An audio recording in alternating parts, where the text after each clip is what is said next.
Hi everybody, Tim here with today's episodes of Star Trek Deep Space Nine, Season 7, Episodes 23 and 24, Extreme Measures and the Dogs of War. So to be honest with you, these two episodes are pretty standalone, but I've already started doing these in groups of two, so I'm just going to kind of keep going with it. And they're both interesting in their own piece because they both do connect into the final chapter, and they both have a spotlight on specific characters and storylines. Kind of like the last story was all about like Klingons and stuff like that. So the first episode was kind of interesting. It's almost like Inception, to be honest with you. It's about Odo, Kira, and Garrick arrive back on the station, and Odo is still very, very sick, and Dr. Bashir is still trying to find a way to cure him. So he announces that he finds a cure, even though he really hasn't, and it's a fake cure, to lure Section 31 in to basically kind of stop him, because if they think he has a cure, they're going to be there to prevent it, because they don't want the Founders to get it. So Dr. Bashir wakes up, and Sloan is just sitting in his bedroom, and Dr. Bashir already has this all planned, and like puts a force field around him, shoots him, knocks him out, and he basically like ties Sloan down, and is like, okay, give me the cure. And Sloan actually kills himself. Like, it doesn't quite say what exactly he does, like one of the cyanide capsules in his teeth or some other thing, but he actually has some sort of way that he triggers something and it kills himself. Dr. Bashir is able to save him, but he's completely brain dead at this point. So he uses some Romulan neural inhibitors that we've seen before in the last Section 31 episode, and Julian and O'Brien are able to go into Sloan's mind and look for the cure. And like I said, it's almost like Inception, because now it's like the dream in the dream, where they're in Sloan's mind and they're trying to figure out what's going on. And they meet Sloan, and he like introduces him to his family, and before he can give the cure, a different Sloan kills them, and then they wake up. But things still aren't right, and Dr. Bashir's the one who realizes, like, oh, we're still in Sloan's mind. He's been delaying us this whole time. So by the time we get to the end, it leads to some really interesting concepts. And by the time we get to the end of the episode, they do get the cure and they get out. But it's a really interesting way to kind of do what they did with going through all of the different turbo lifts and trying to find Sloan. And it comes to a great scene where the whole thing is just about to break down because Sloan is about to die. And he's trying to lure Dr. Bashir in there. And he's like, oh, here's something about the president of Starfleet you don't know. And Dr. Bashir's like, oh, give me that. And O'Brien's like, no, Julian, we have to go. And so they leave, like, just in the nick of time. What I love is the end scene, where it kind of shows how far this whole series has come, where when you look at Miles and you look at Julian in the beginning, and Miles just hates Julian. And now they have this great bromance where Miles is just like, I love my wife, but I really like you. And Julian's like, you like me more than your wife. And he's like, no, I love my wife. And Julian's like, I am madly in love with Ezri. Like, the only word I could describe is passionate. And O'Brien's like, have you told her? And he's like, no, but as much as I love her, I like you a little bit more.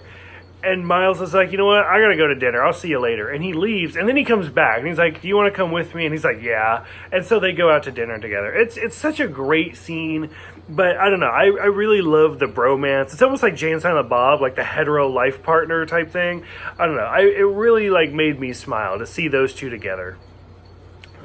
So after this, we go to the penultimate episode of the series, which is directed by Avery Brooks, which is kind of interesting because the second to last episode of The Next Generation was directed by Patrick Stewart. So I like how like the captain directs the second to last episode. I think that's awesome.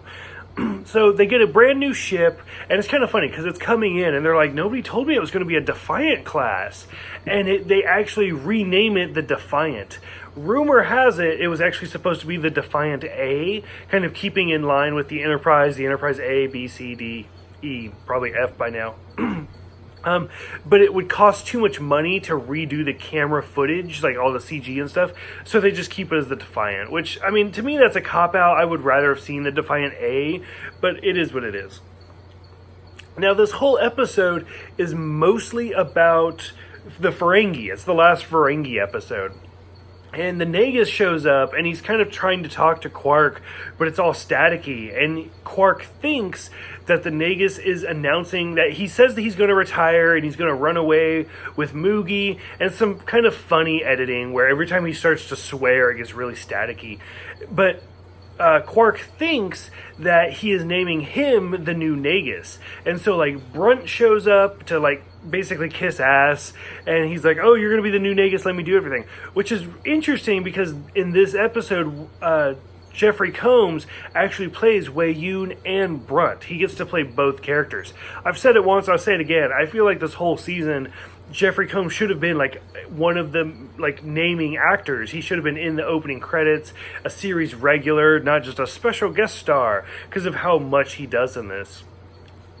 I like how Quark starts talking about how he's going to change things when he's the Negus, and he's like, the line must be drawn here, no further, which is like the reference to Picard in First Contact. So I like that little reference because he wants to do things his own way. We see Dr. Bashir and Dax make out on the turbo lift, which was kind of a fun scene. And I loved how Worf is the one that sees them and like pushes the button to make them go away. And then we see Kasidy comes out and says that she's pregnant because she missed one of her birth control injections, which is like the first time we've actually heard about birth control in Deep Space Nine or in Star Trek in general. So I really like that. I thought that was interesting. And it's a little sad because there's only one episode left, so we don't really find out what's going on with this kid unless you saw the documentary, but I'll get to that in the next episode. Finally, the main focus of this episode, the Negus and Moogie show up, and Rom is actually the one who's appointed as the new Negus, and Moogie's like, oh, it was my idea. And it's just a really touching scene, seeing Rom and Quark's like, this is a disaster, like, this is the worst thing that could happen. And Rom's like, I'm giving you your bar for free, you could have all this money, you could have whatever you want, because we're family, and that's what family does. And it's just a really great scene to kind of watch Rom finally kind of get what he deserves, and he becomes the new Negus. So overall, I really like this episode. I like the last episode, and I like this one because they focus on very different things, but you can tell that they're tying the stories up as well as they can. So for those who have seen these two episodes, what did you think about the inception of Bashir and O'Brien in Sloan's mind? And the last time we see Section 31, what did you think about Quark and Rom and the Negus and all of the Ferengi stuff going on? Go ahead, let me know in the comments below. Thank you guys for subscribing. Thank you guys for watching all of these DS9 videos with me. And I will see you guys next time for the series finale, What You Leave Behind.